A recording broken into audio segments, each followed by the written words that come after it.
Hi mga mads! For today's video, magtatagarag tayo para naman magkakaintindihan at magkasinabot ang tanan.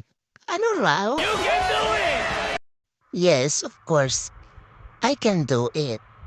So, ayan, papunta na tayo doon sa aming area. So, yan nakikita ninyo, kasama ko ang anak. Yan kasi, ayun na pumasok kasi wala naman silang ano ngayon, magpa-practice ng sayaw para sa cruising. So bukas siguro papasok na yan. And then, ayan, pupunta na kami sa area namin. Alam nyo, gustong-gusto ko talaga magkakaroon ng sarili na may lupa. Kahit ka lang, 1 hectare lang, pwedeng taniman ng mga mais, kasaba o tubo. Kahit 1 hectare lang, goods na po nun. Para naman yung tataniman namin at saka may kumikita. Sana mangyari patupad din yun. So ayan, yung nakikita ninyo sa sinumang nakakaalala taga dito sa amin. Alam ninyo kung saan ito papunta. So yan, papasok na kami. So nakita niya madaming puno. So, ayan na, nabati na kami, yan yung area namin.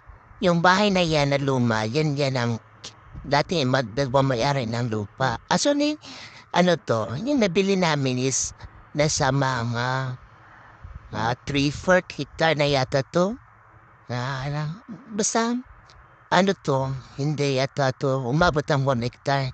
So, pwede lang itanim dito is yung mga prutas. Dati meron na siya mga tanim na mga prutas na mumuha na. Yung durian, lansunis, mga niyog, mga kahoy na din. So, ito yung namin, tataniman. Dito ko itatanim yung gusto ko, mga prutas na itatanim.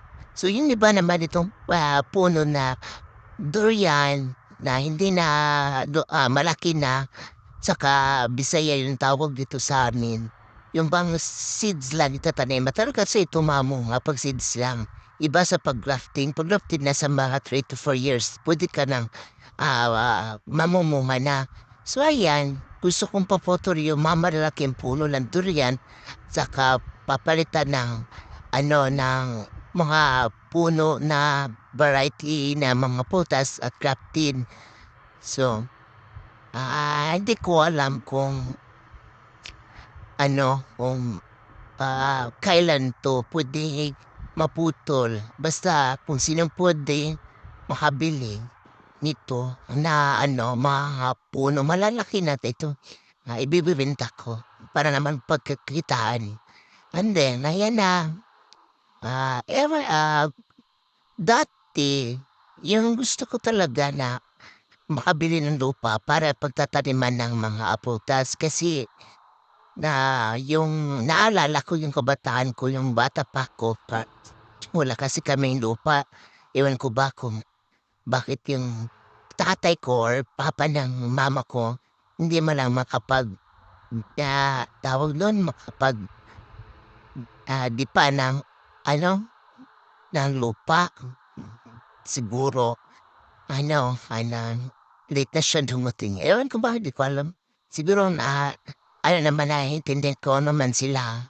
Kasi pag kinukwenta sa'king mama yung kahirapan nila noon, talagang ipagpasalamat namin kung anong meron kami ngayon. So hindi naman ito matatamasa namin kung hindi lang din dahil sa asawa ko. So, sobrang thankful ako doon kasi dahil sa kanya, kung anong meron kami ngayon, dahil sa kanya yun. Kaya susuklian din namin po siya ng pag-aalaga at pagtatanim ng mga lupa dito, mga prutas at saka pwede nating pagkakitaan or in the future. So yan, napabalik na kami, nakakuha na kami dito ng saging na pwede namin gagawing kasi nalaan na ito sa sa puluan niya hindog. Mahinog na siya. So, puwede na 'to prituhin. Ang iba naman nito is puwede lungagon. Daig ta ginamos, ang goods na kayang sarap na 'yan.